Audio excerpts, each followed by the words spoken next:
Hi. In the 10th edition of Warhammer 40,000, vehicles are fairly common, and pretty much every faction has some sort of unit that will fly, float, walk, or roll into battle alongside the poor bloody infantry. And vehicles have been a part of Warhammer 40,000 ever since the release of the original Rogue Trader rulebook, which included a section on moving and vehicle combat. This was soon updated in a White Dwarf article that was reproduced here in the Warhammer 40,000 compendium, and a lot of this focused on updating the damage system for vehicles. Then, a couple of years later, towards the end of Rogue Trader, there was yet another vehicle system released in an issue of White Dwarf. It was then reproduced in the dedicated vehicle manual, and it was a massive overhaul of vehicle rules because now every vehicle got its own individual targeting profile, such as this, and shooting at vehicles was handled with a plastic grid that could be laid over the top, and for manoeuvring there was another plastic template like so. But despite the focus given to vehicles, there wasn't quite such the range of models available back then as there was now. The original Rogue Trader rulebook included a section on how to create a wide range of vehicles, but unfortunately the actual capabilities of Games Workshop did not extend to making models for all of this at this time, and so it was up to players to convert or scratch build their own models. And the sources for such vehicles could well be things such as die-cast cars, like this missile launching truck from the Matchbox Battle Kings range. This was later released under their Adventure 2000 range, and the only thing I've done to this to convert it to Warhammer 40,000 use is give it a coat of paint, and also just put a bit of plastic card on there to cover up some damage owing to it being a very old toy. Another source would be various accessories for science fiction action figure ranges, such as this vehicle here, converted from an old Star Wars mini-rig toy. Again, I've given it a coat of paint, and I've just put on a few vision ports and a bolter, and it now becomes a Warhammer 40,000 attack tank. And another common thing to do would be to take an existing military model kit and just add a few pieces on to make it look like it belongs on the battlefield of Warhammer 40,000. So this is a 1:35 scale universal carrier kit, and it's just been given an orc crew and a suitably orcish paint job. And the reason that in the rulebook there is so much art of vehicles and very few photographs is actually because these sources of models would run Games Workshop into copyright issues. Too many of the creators' own models were too readily identifiable as being from ranges such as Star Wars, and Games Workshop didn't want to get sued for using other people's models, so they instead commissioned original art for this rulebook in place of photographs. And that's not to say that there weren't any vehicles available during Rogue Trader, because Games Workshop was still able to create quite a few different ones, and in this video today I'm going to be taking a look at them. Making models from metal was far easier than trying to get multi-part plastic kits, and so the vast majority of the vehicles released for Warhammer 40,000 were cast in metal. Now, casting bikes in metal was very easy, and there was quite a variety of these produced for different factions. The original bike model was the Vincent Black Shadow, and this was compatible with the plastic Space Marines of RTB01. But there were also some dedicated rider models. Most of these were specialist Marines, such as chaplains, apothecaries, and tech Marines. But the torsos of Rhino crewmen could also be used, even though these all had something of an odd pose for bike riders, such as firing rifles or using scanners with both hands. Later on, mounted Imperial Guardsman models were also released for these bikes, and they actually fit a lot better.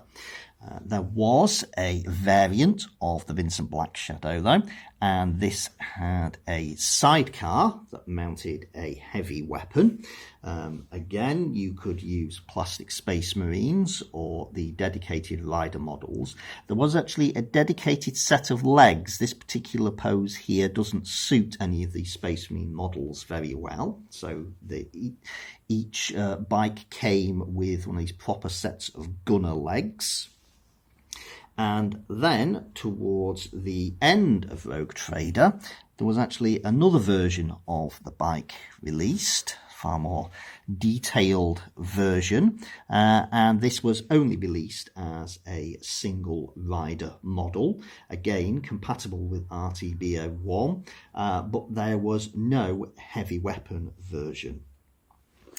And when the Squat Army List was released, they got their own bike models, and they got both bikes and trikes, which are pretty much the same model. The only difference is how many wheels you put on at the back.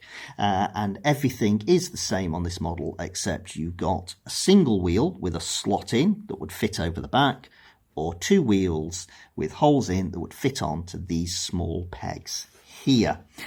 And the bike version could also be fitted with a sidecar, but unlike the Space Marine version, this wasn't for a heavy weapon. Instead, it was to carry the living ancestor Psyker, so that he could just join a bike unit and he could move around the battlefield far more rapidly. There was a heavy weapons trike, though, and this is it, and it just consisted of a slightly enlarged version of a trike rather than having a sidecar bolted onto the side, and you then got this multi-melter to stick on to the platform at the back where the gunner stood. Squats also had one of the most interesting bikes, actually. Well, it's a trike, because they could have Terminators on trikes, and they carried this rather large lance, so you got to see these sort of boiled egg style armoured troopers on little motor powered tricycles rushing around the battlefield.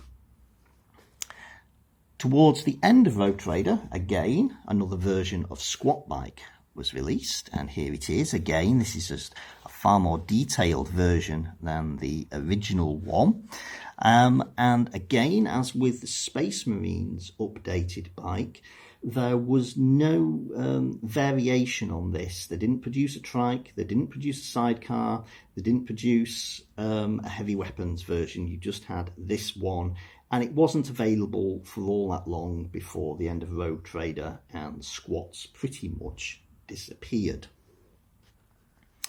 Now, when the first army list was released in the Book of the Astronomicon for Orcs, they actually used the same Space Marine bikes, and you had to convert riders to use them because there weren't any suitable rider models.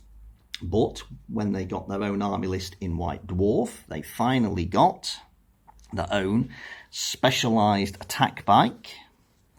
And this is, again, a metal model, but I've used a plastic rider here. There were dedicated metal rider models available, but the model was compatible with the plastic Orcs. And obviously far more heavily armed than the contemporary Imperial vehicles. And there was another version, actually less well armed, but instead carried an Orc knob in a pillion position. More advanced than regular bikes are jet bikes, and there were a handful of these released during Rogue Trader. The first of which was the Bullock jet bike that was designed to take a plastic rider from the RTB-01 Space Marine set, or it could also be bought with an Imperial Army rider that was cast out of metal. And this was actually soon updated and replaced by a more detailed model, which came with a dedicated rider. You can see here that, as I described earlier, it's a specialist, it's a tech marine. You could also get apothecary or chaplain riders, and when the Imperial Guard army list was released, Imperial Guard rider models were also compatible with this jet bike. Of course, the Eldar are more famous for their jet bikes nowadays, and they got jet bikes back in the days of Rogue Trader. This very sleek looking model, cast out of metal and armed with twin-linked shuriken catapults. But there was also a second version released for the Harlequins, and that is armed with a shuriken cannon. Instead, the shuriken cannon wasn't actually in the original rulebook, which perhaps explains why the first Eldar jet bike didn't have one. And I will just point out that yes, I am using a more modern flying stand for this model because it's slightly bigger than the original Rogue Trader style, and this model tends to overbalance when placed on the original smaller version. There are a couple of honourable mentions that I think I should make when it comes to bikes for Rogue Trader Warhammer 40,000, and that is these two models. The first of these is this one, the so-called Sleazy Rider. Now, this was a limited edition model, and I've got conflicting sources saying that it may in fact have been a fantasy model rather than a 40k model, hence the wooden wheel on the motorbike here. But even if it was an orc with a C rather than an orc with a K, this model would still have been perfectly usable as a biker in Warhammer 40,000. And the other model is a Judge Dredd on Lawmaster bike. Part of the brief for the design of the Rogue Trader version of Warhammer 40,000, I believe, was that it was to be compatible with Games Workshop's existing range of models, and at the time this included the Judge Dredd role-playing game. So there is no reason why you couldn't have used this model as a member of the Adeptus Arbites on a motorbike for a specific scenario. Dreadnoughts and other light walking vehicles were also quite easy to cast out of metal, and so Games Workshop was able to produce quite a wide variety of these for various factions. And Imperial Dreadnoughts initially came in 3 different versions, and they all had different profiles depending on their weapons fit. And you have here the Contemptor or Chuck variant, which is armed with bolters. There is the missile launcher armed Dorado or Eddie Dreadnought, and the more heavily armed and armoured Furundibus or Fury Dreadnought armed with its las cannon. And when the final version of the vehicle rules was released in White Dwarf and reproduced in the vehicle manual, Dreadnoughts came under the same system as regular vehicles, which is why I'm including them here today. And all of these were merged into a single type, and you just decided what weapons fit you wanted on them. Chaos received a dedicated Dreadnought model of their own, which rather appropriately has the appearance of a very heavily corrupted and mutated form of Imperial Space Marine Dreadnought, differing in its armament. The power claw here is very much a crab claw grafted on, and on the other side, the ranged weapon is a heavy plasma gun, which is not one of the options that was provided for any of the marks of Imperial Dreadnought type shown. Now, there was another Dreadnought model around at the time that came with the game Space Crusade that has appeared in my video about using Rogue Trader models to make more modern Chaos Marine armies. But I'm not including that in this video because that was really produced by Milton Bradley Games rather than Games Workshop themselves. Games Workshop did make some prototypes of an equivalent to that model to be cast in metal, but it was never given a release, not even a limited one. So I don't really think that counts to what I'm trying to show here today. However, what I do have in terms of Chaos Dreadnoughts is this, and this is the first Blood Slaughterer of Khorne. And rather bizarrely, even though this is quite clearly a wheeled vehicle with tracked unit at the back, when this was released, the rules that it used were those for Dreadnought walkers instead of more conventional wheeled and tracked vehicles. Eldar Dreadnoughts originally had living pilots in the same way as Imperial machines did, and they also had different profiles depending on their armament. This is the War Demon Dreadnought that has twin shuriken catapults built into its arms. There is also the slightly more heavily armed Warcry Dreadnought that swapped one of its arms for a las cannon, but retained the shuriken catapult in the other arm. The even more heavily armed Banshee swapped both shuriken catapults for flamers and added a missile launcher on this external mount. And there was also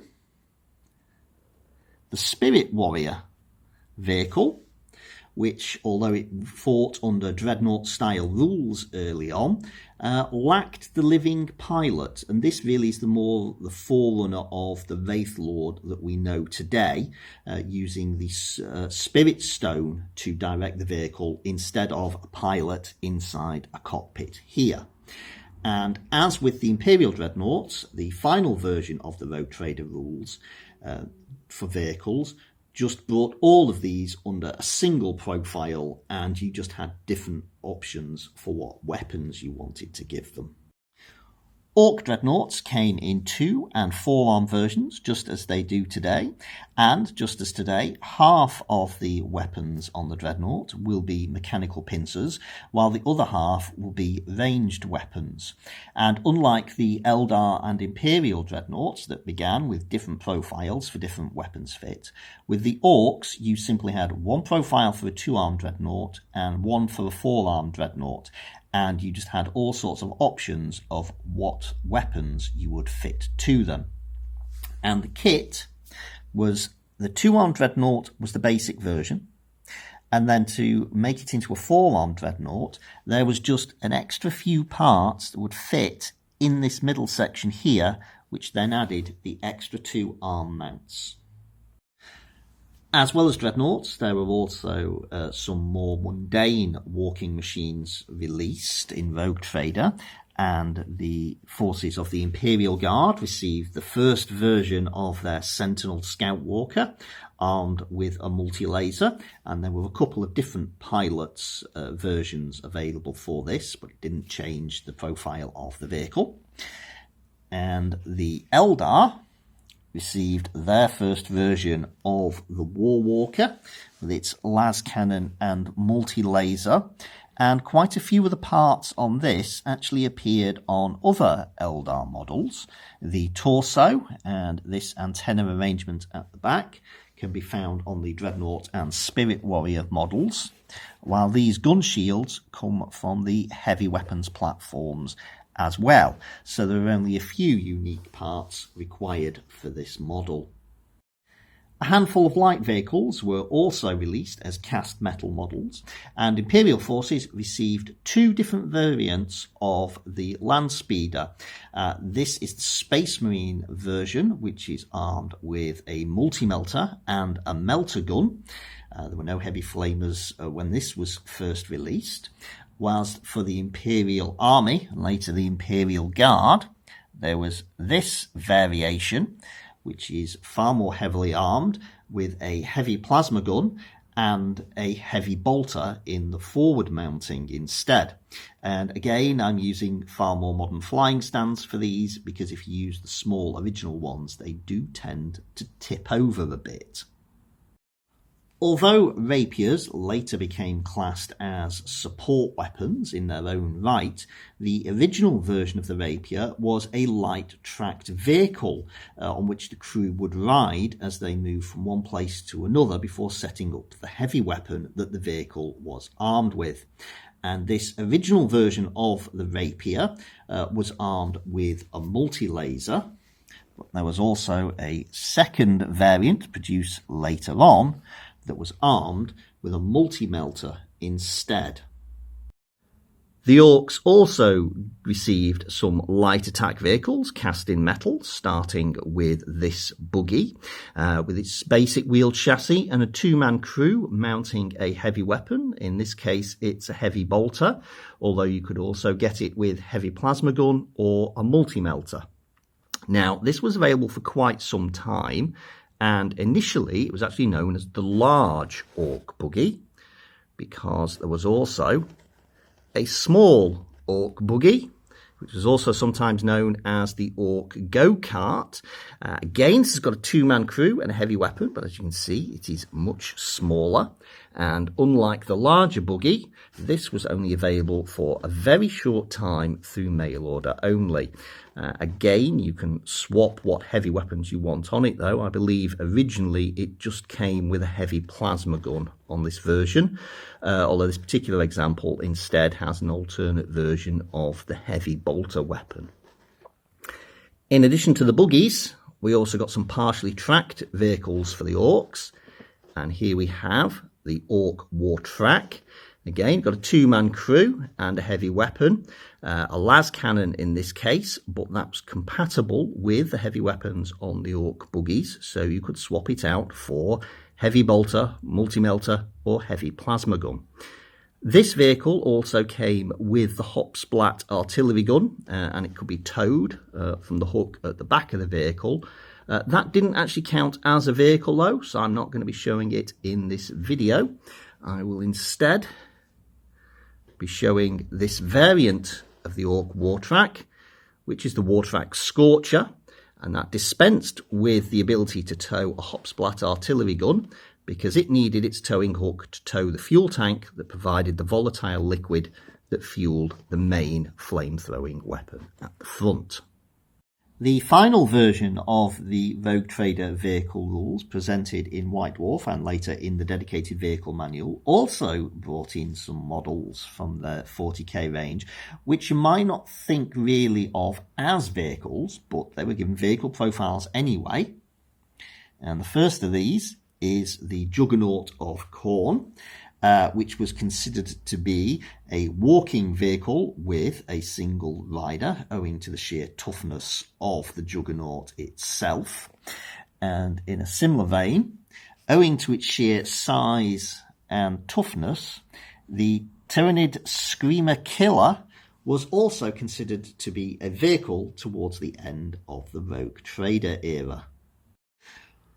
Although casting models out of metal was far easier than the injection moulding process needed for making multi-part plastic kits, Games Workshop was still able to release some models in this format during Rogue Trader, and the first vehicle to be released as a multi-part kit was the Rhino. This was originally released as a set of 3 vehicles, and all of the components were made in pairs to keep the construction and design as simple as possible. And in fact, this probably became one of the longest running kits of the Rogue Trader era. I don't believe it was until about 4th edition, possibly even 5th, that the basic Rhino chassis in this format finally disappeared. Shortly after the release of the Rhino, though, came the first official Land Raider kit, which did not match the design originally presented in the Rogue Trader rulebook. This is a far more heavily armoured machine. Again, quite a few of the components are paired in terms of the las cannons and the track sections, but there are also some parts which are only used once, such as all of the hull pieces, so it was quite a bit more of a complicated kit than the Rhino, and originally this was released in a set of 2 vehicles before it got reduced to a single model per set.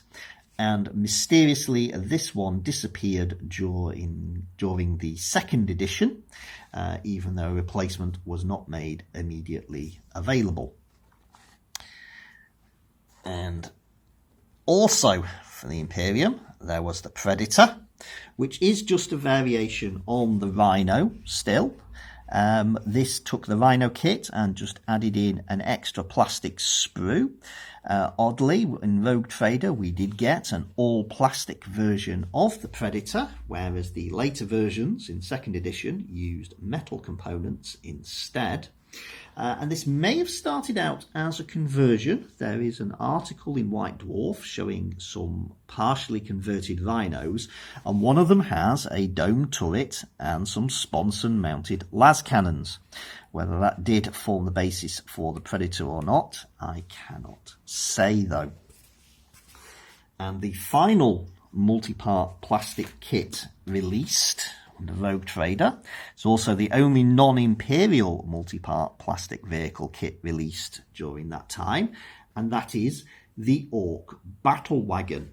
It's a far more complicated kit than any of the other vehicles were, and unfortunately, like the Land Raider, it disappeared quite soon during 2nd edition, and there wasn't even an immediate replacement available for it.